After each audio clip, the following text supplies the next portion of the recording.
Halo semuanya, perkenalkan saya Genta Sena Irasta selaku CEO dari tim kami. Sebelumnya, mohon maaf apabila saya tidak bisa on cam dikarenakan kamera saya tidak bisa digunakan. Oke, pada video kali ini kami akan menyampaikan pendalaman bisnis model Canvas untuk produk inovasi kami, yaitu Aerion Drone, di mana drone ini mampu berkamuflase menyerupai burung asli dengan navigasi AI, jangkauan terbang jauh, serta pengiriman data real-time yang aman. Presentasi ini akan berfokus pada dua elemen penting dalam BMC, yaitu Customer Segment dan Value Proposition. Dua komponen ini menjadi dasar strategis dalam memastikan bahwa teknologi yang kami kembangkan benar-benar selaras dengan kebutuhan pihak pertahanan dan keamanan nasional. Untuk bagian pertama, yaitu ada customer segment, akan dijelaskan oleh COO kami, tapi berhubung COO kami tidak bisa hadir, maka akan digantikan oleh tim CTO kami.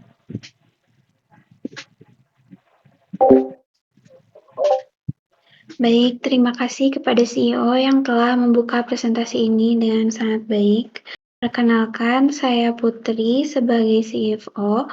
Pada bagian ini, saya akan menyampaikan pembahasan yang sangat penting, yaitu customer segment dari teknologi drone taktis kamuflase yang sedang kami kembangkan.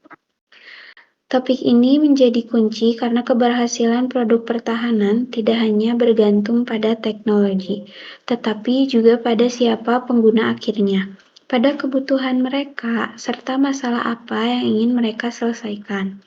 Oleh karena itu, saya akan membawa Anda memahami gambaran lengkap mengenai segmen pelanggan kami. Pertama, gambaran umum customer segment.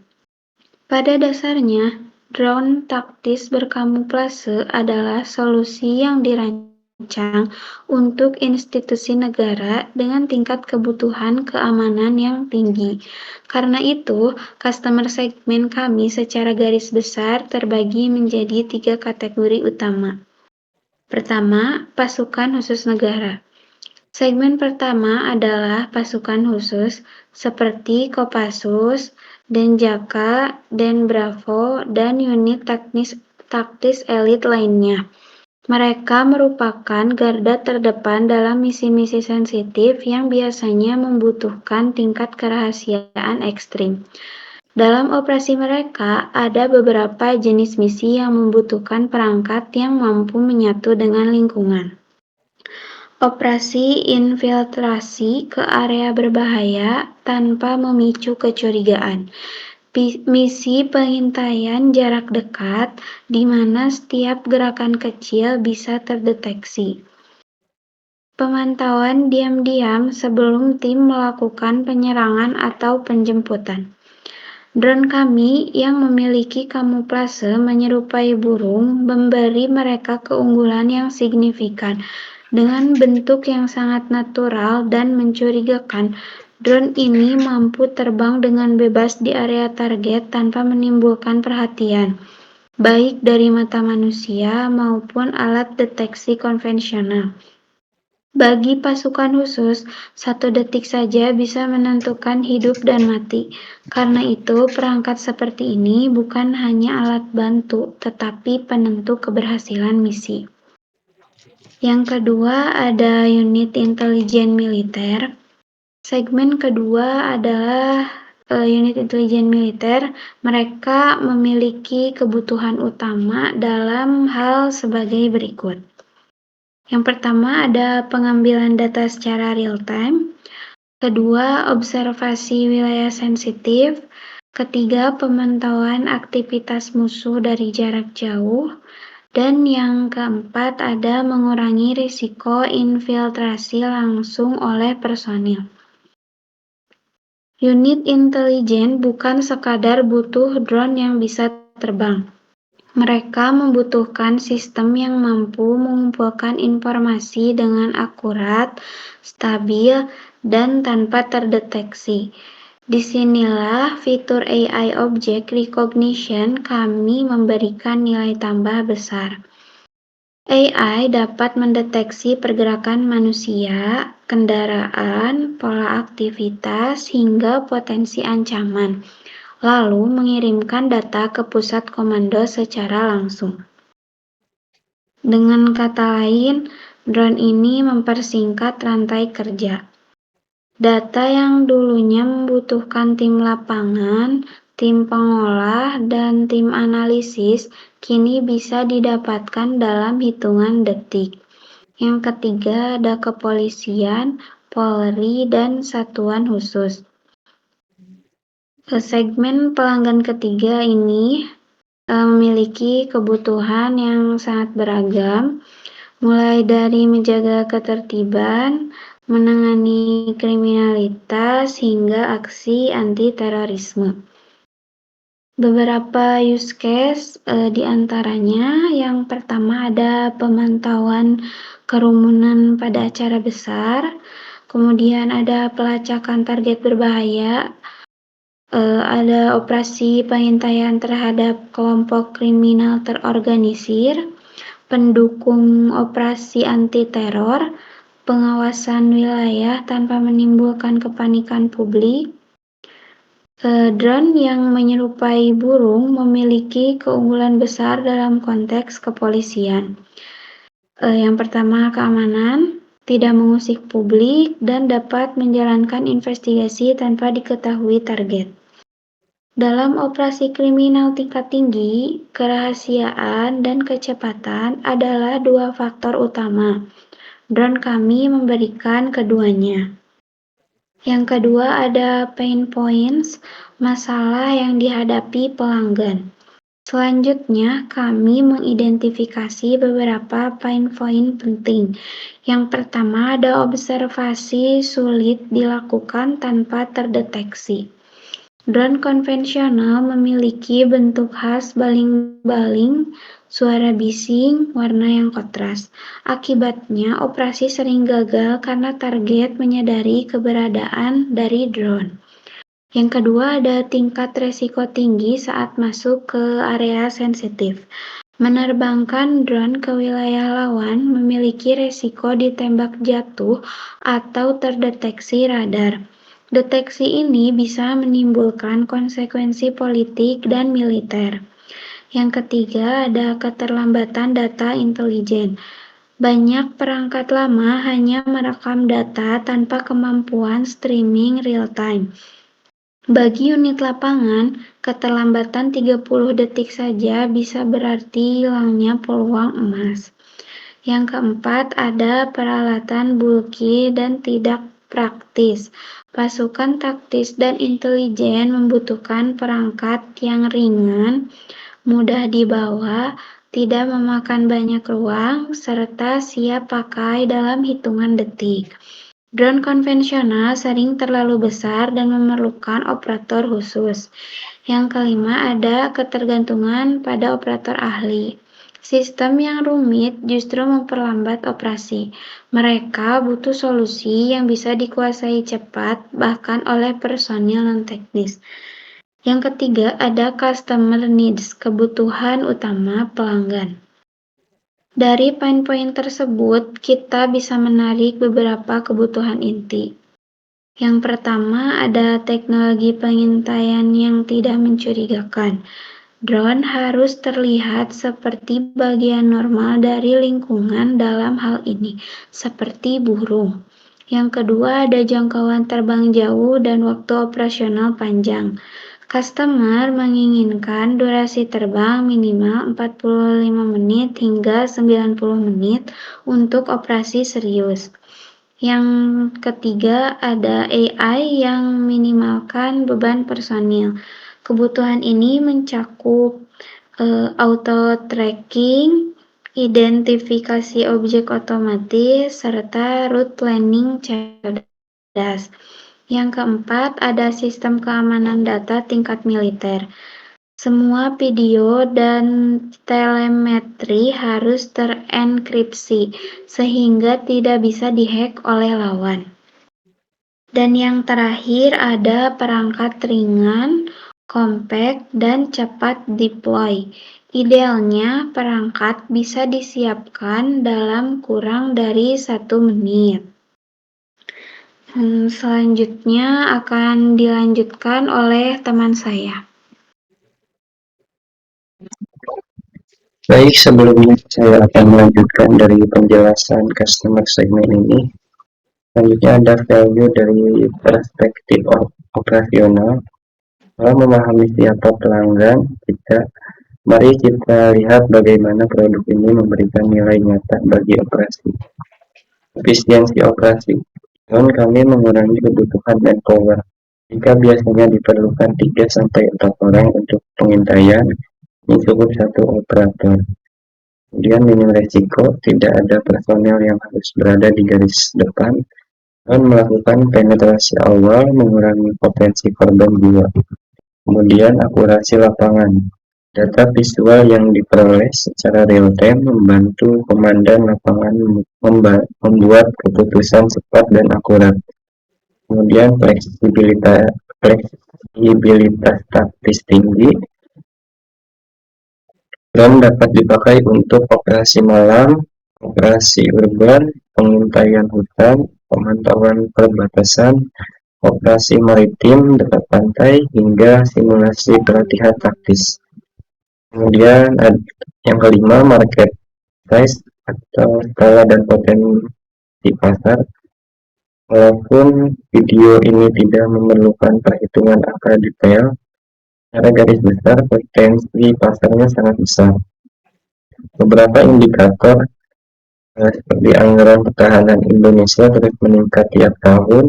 Ada lebih dari 20 satuan khusus dan unit intelijen yang berpotensi menjadi pengguna. Tren dunia menunjukkan meningkatnya permintaan teknologi drone taktis, terutama yang memiliki penyamaran. Banyak negara mulai mengadopsi konsep biomimikry drone sebagai standar baru. Dengan demikian, pasar ini bukan hanya besar, tetapi stabil dan berjangka panjang.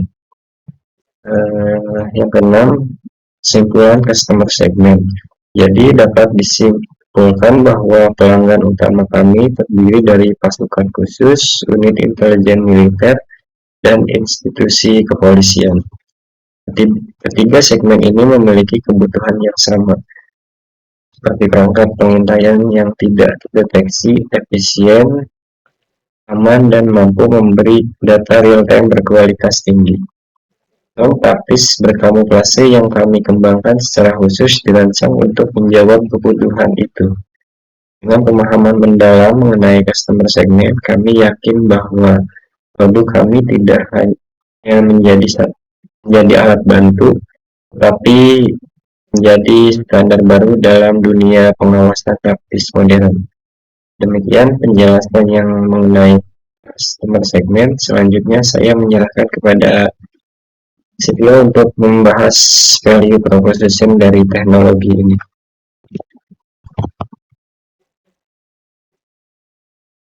Ya, sebelumnya perkenalkan, saya Chief Security Officer ya.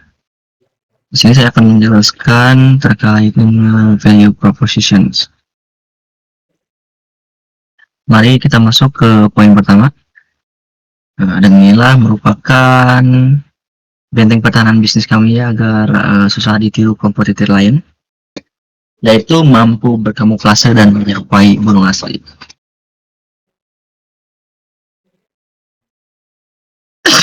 Mari kita bedah dari dua sisi, yaitu visual dan suara. Nah, yang pertama penyamaran visual ya, bisa disebut psikologi persepsi. Nah, otak manusia itu unik ya.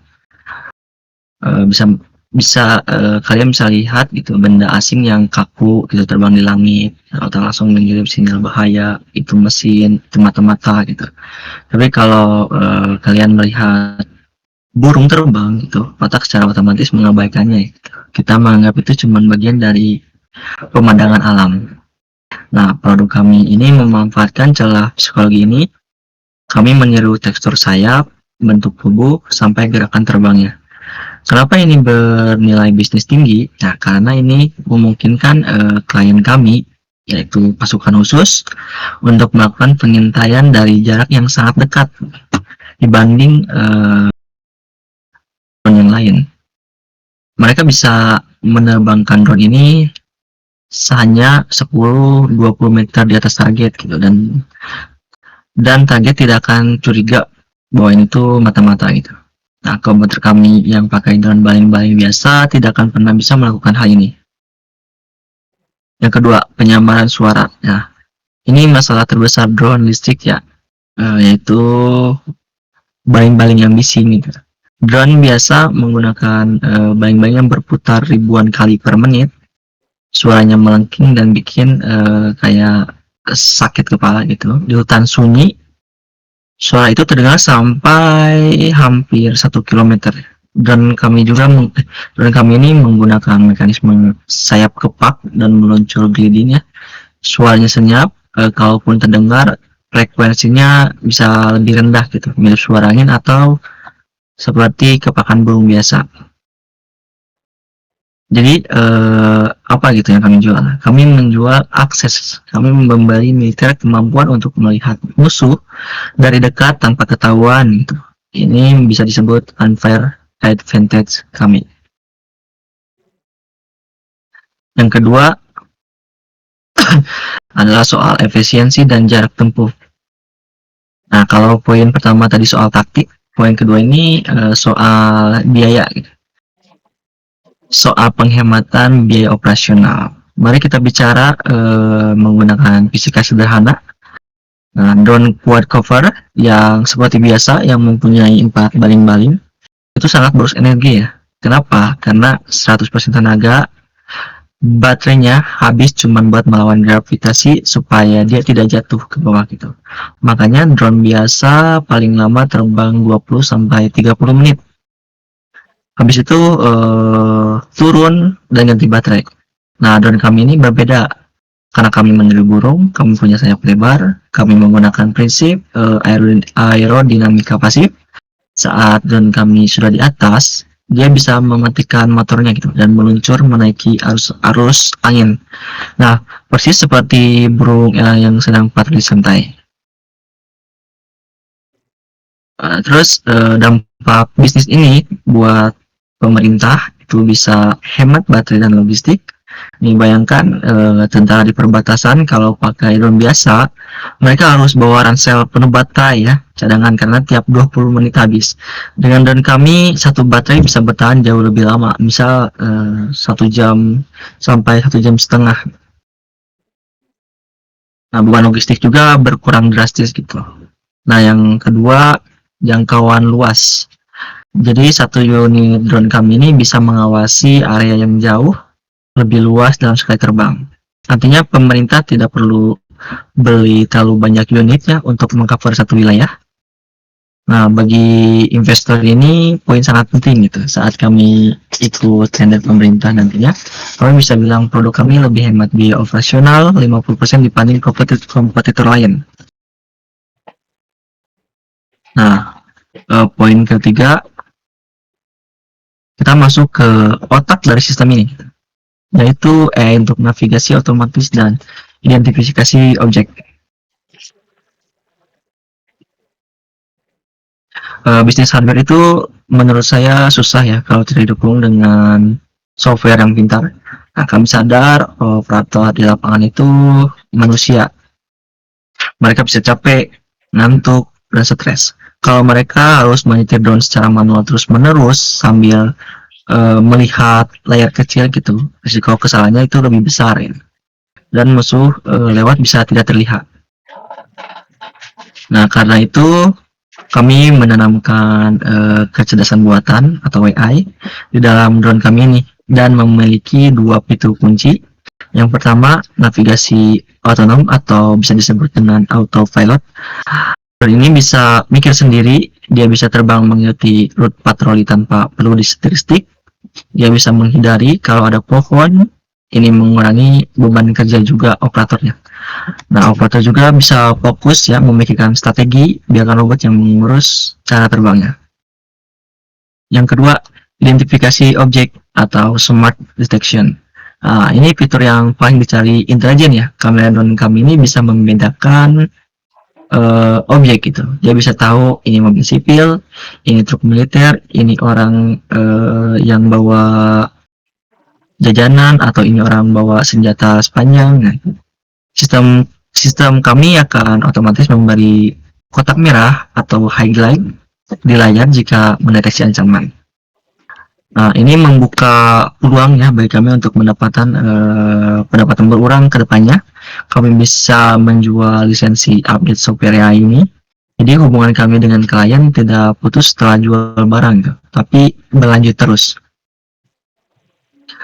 Nah, untuk poin terakhir, dan ini adalah saat masuk ke pasar militer ya, yaitu pengiriman data real time yang aman.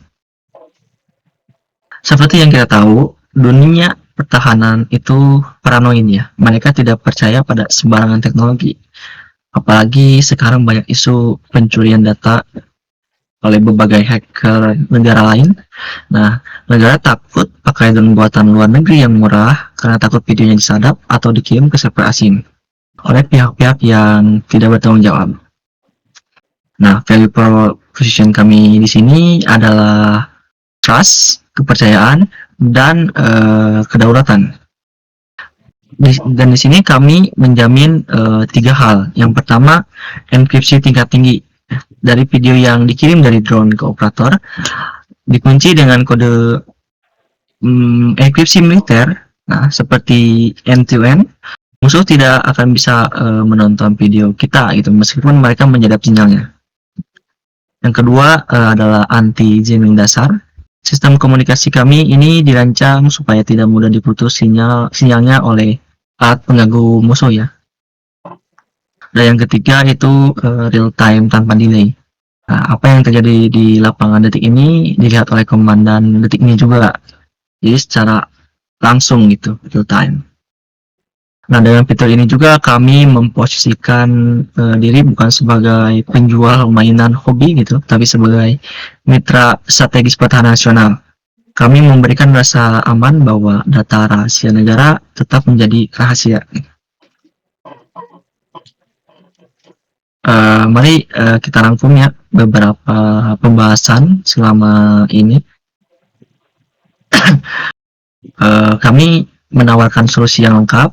Yang pertama itu kami punya teknologi kamuflase mirip burung yang sangat sulit ditiru oleh kompetitor lain.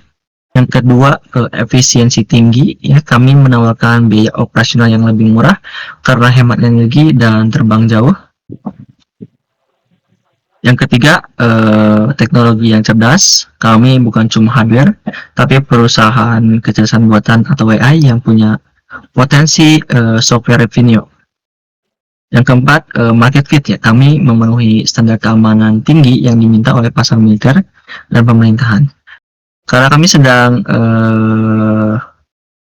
pitching untuk pendanaan, kami percaya masa depan pengawasan merupakan masa depan itu abstrak gitu, dan kamilah yang akan membangun masa depan itu. Terima kasih atas perhatiannya. Saya kembalikan kepada CEO saya. Baik, terima kasih atas penjelasan yang sangat mendalam dari CEO kami. Melalui pendalaman BMC, khususnya pada bagian customer segment dan value proposition, kami berharap Anda mendapatkan gambaran yang sangat jelas mengenai bagaimana sih produk drone kamuflase kami dirancang untuk mendukung operasi pasukan khusus, unit intelijen militer, dan kepolisian.